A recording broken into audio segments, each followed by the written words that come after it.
Hi, so I'm doing a series on anxiety and related contraction, and today I want to talk about something that is of great interest because it's talked a lot about, and it's everything that stops you from doing what you want to do. So namely procrastination, but you have all the form of anxiety and stuckness. So what I want to talk about in this video is not how to get out of it yet, but what it is really we're talking about, because clearly it touches everybody, more or less. Some people more than less, and the common ground of all of it is a kind of stuckness, because you can feel it like it's a fear and anxiety to start something, and anxiety to go with your creativity. It can feel like apathy, discouragement, or lack of faith. It can different kind of emotion, but they're all related to a sort of contraction into the fact that you cannot not succeed in what you want to do, not start or not succeed. Right? It's different level of the same stage of the same feeling about the situation. So most of the talking you can hear around on wherever, books, YouTube, etc., is about going out of it. But what is it really? Because if we understand what it is we're talking about, what it gives to us, that kind of state, then we will understand why we are in it and why it's so common and why it's so difficult to go out, because of what we are in it. So I made a little drawing. You can see it's clear enough. I'm gonna try. If you can see it, okay. I'm gonna talk about it now. Now, like this. Yes, seems so. Okay, so here we have what I call the natural self. That would be the reality of what you are. So this I talk about in other videos. But here I just call it the natural self. That would be you, the innocent you, the inner child you, the goodwill you, the one that just like is eager to fulfill his potential, to be creative, to do whatever in life that feels fun and joyous to do, right? So, and we call it, of course, the flow of life. It's creativity, joy, success, is doing really what you want to do in life, unencumbered and for the best. So it's a natural flow of the natural self towards expansion, right? All life on earth is toward expansion, one way or another. We expand, we blossom, we just like grow in a way, always growing, right? That's natural. So here we have this, that would be fun, and we would not be talking now if it was like so easy to just go that way unencumbered, but, and that's why we're here, the obstacle to that natural flow is that no, call it no, that comes from obstacle, resistance, sabotage, procrastination, apathy, discouragement, lack of faith, energy, right? So there is a contraction at some point you can relate into your stories, that something said no. I don't want, or I cannot, or I would if I could. You can blame yourself, the circumstances, whatever, but you feel stuck. There is some potential that you feel inside of you, some goal that you want to attain, and you feel completely stuck, or you feel like efforting and really trying to get it done, when it's like for something that seemed to be so fulfilling to begin with, now seems like the worst thing to go through, because it feels like it's gonna be like an ordeal to go through, right? So that's where we go distracting ourselves, doing whatever good cause, like good things that are more important to do now for whatever reason, or bad things like eating, drinking, watching TV, going shopping, anything, but not what we feel is the natural flow toward expansion and joy. So that no, that is like very contracting, is what we call me, actually. You have the natural set that go toward expansion, and you have me. Why? Because it's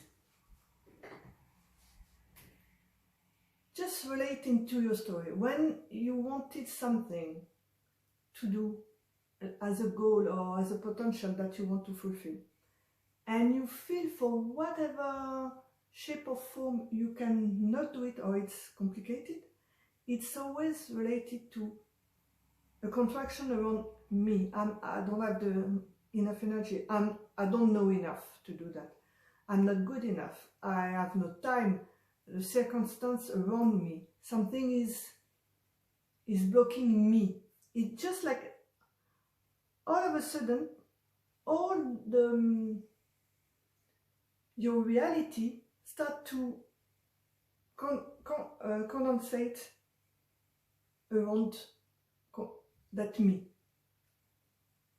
It's very, that contraction is very, very intimately you. You know, it's you that wants to be free, but now you're thinking about you. It's, I cannot, I'm so specially unfit to do whatever I want. I'm the worst in the world, but it's me. See, that contraction comes to that idea of me against even what you want to do, against the world and what you want to do, right? So that contraction around the me gives as well, if you really look into it, more control, because now you see that there's that flow, that you can feel that flow of craving for that potential, that joy, that expansion. You can, if you really just feel into it, you can feel that it's like in a way bigger than you. It's like, wow, it feels so good, but you have no idea where it's going to take you. And it feels like raw, like wild, you see. You can feel, if you really feel into that notion that you have no control. It's like, it feels good, it feels like it's going to go in a good way for the best, but it feels like, wow, uncontrollable. And that, all those obstacles that come, that no, this is control, because it's, oh, I'm not going there. No. That I control, that I can feel. I'm contracted, doesn't feel good, but it feels powerful, because now I control. I can see myself not doing anything tomorrow. I cannot see myself doing the best of my life tomorrow, because I cannot picture it. It seems too wide for my imagination. But I can imagine myself feeling sorry for myself tomorrow. Same place, same coach, same TV program, right? You see? This control there. One, you're going for joy, but wow, you don't see yourself. You cannot picture yourself in it. And the other, you can picture yourself very clearly. You've been there. So there's a safety in it. Safety in the picturing the image of you. You can see the image of you clearly. And look into that. Look how, when you want something, when you want a dress in the window, when you want a car in the window, the beauty of it that touch your eyes, and then come the desire to have it, own it, associate with it, identify with it. You see yourself in the car, you see yourself in the dress. It's an image. You're looking for the image. You want, like the little image we had when we were kids and exchanging at school. You see yourself with the thing you want, and then you see you.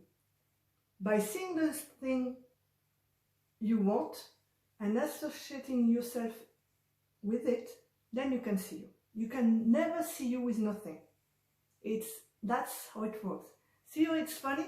You can see yourself, so control, so feel safe, knowing where you're going by associating with something. So when it's too wide and seems good and seems like free, you cannot see yourself so clearly. So you retract into that feeling bad because you feel in control. Do you follow me there? So you feel how powerful it is to understand just this. It's not that you're bad, that is something wrong with you. It's the movement, the mechanism for all of us.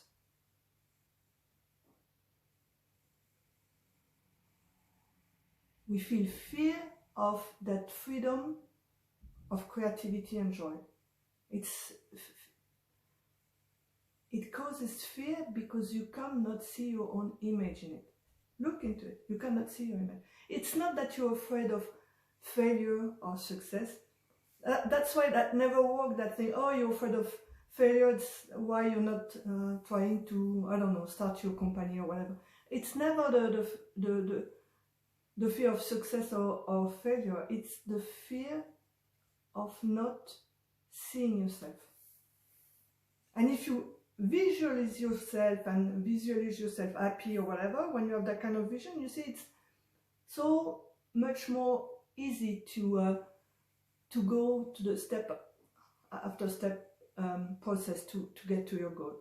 But when it's too wild, seems too big for you, when there's a sense, because it can be like a very small goal, it depends on people. It has no intrinsic value and reference. But when for you it feels too wild, too free, we all have a tendency to retract at some point. For some people, they can see it has to be very, very wide and free for them to retract, but everybody has its point. Or its point. Anyway, of retraction into that zone of feeling bad, contracted, really, really down, but in control, in known territory. That's why we stay there. That's why we dwell into that bad feeling sorry for ourselves, like a victim, etc.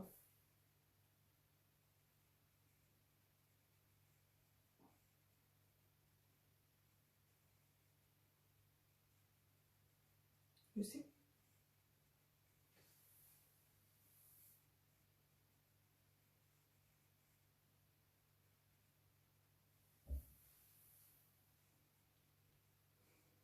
So now, if we want to get out of it, now we know we stay in it because we need control. But do we really need that control? What needs that control? What is that me, that image that needs to feel bad, to feel empowered?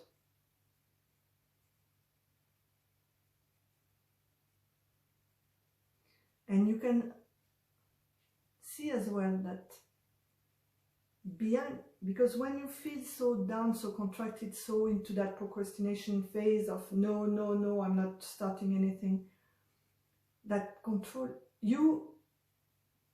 the tendency is to feel like a victim of oneself, victim of the circumstances, whatever. And that's why you feel even more down and more like stuck in it, because oh my God, I'm this, I'm a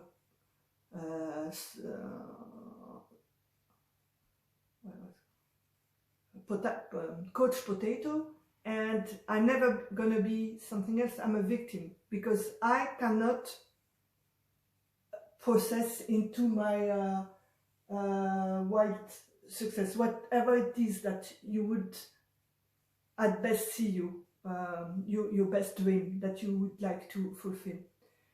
And this is the trick to get out of it, because when you are so down into whatever level of feeling bad about like going through it,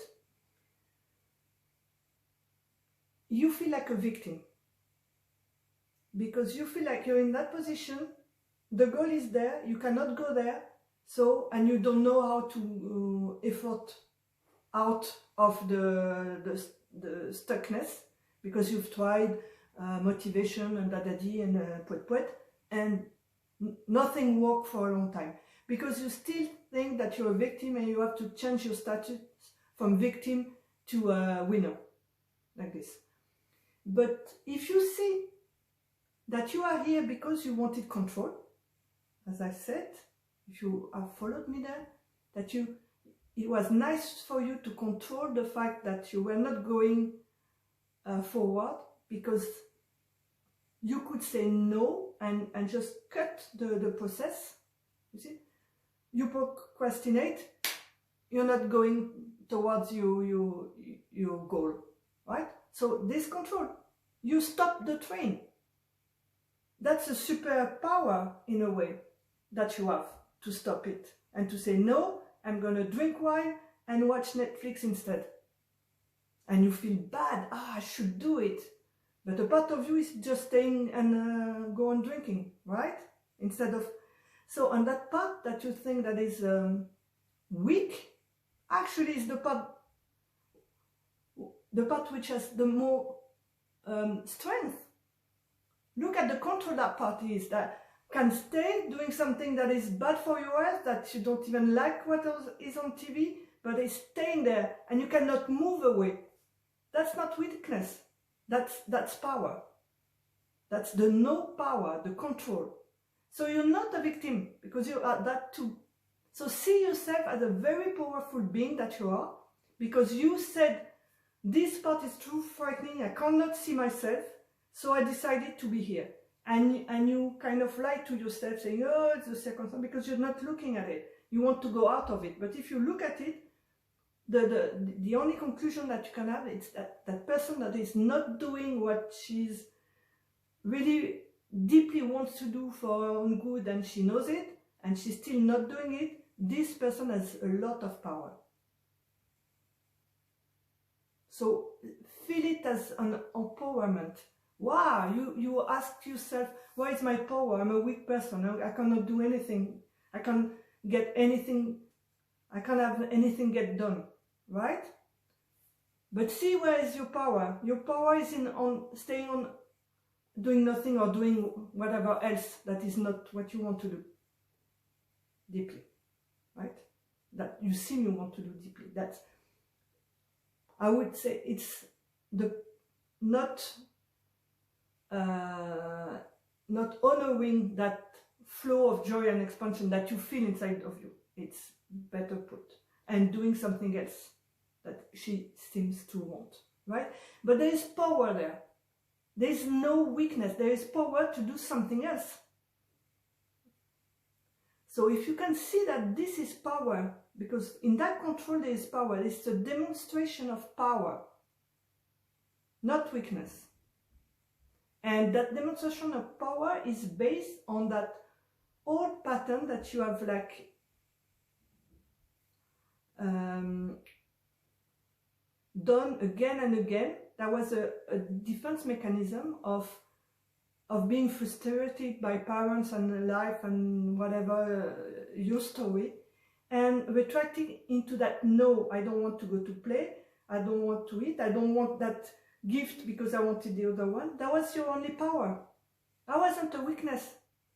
The only way you had to assert control was by saying no when you were young. See that? And that's what is happening here as well. It seems dangerous for some unconscious reason. So you retract and say, no, I'm not going that place I control. I don't see where I could have control in that wide flux of joy. I don't picture myself controlling. So you have two things. The thing that you look for yourself as an image, this we're going to see in other videos. But the other thing is that you have power. I repeat it because it's very important. You're not weak because you procrastinate. You exert power on another outlet. So now that you know, you can look at it in another way. And because you see it from, this is how I'm powerful. So let's see if I can use that power to go after my dream. And then you can see differently. Say, I have power to control when I contract. It's really feeling bad, but still I'm staying there. So I'm very powerful because I'm staying in a very, very bad place in my body. I feel sorry. I feel the look of my parents or whatever. My cat is looking at me like I'm a failure and a loser. And you see that you turn, no, it was power. So now you can tap into that renewed self-esteem in a way, right? And because you see it from that angle, you're gonna say, okay, so I don't see myself in a dream of mine, but it feels good. I can go on because I have so much power, and I can always say no at another stage. I want to retract into feeling myself into a sensation that is bad, but I can go on. I can put my power at use in another way. So you see how we turn things? I'm going to leave you on this.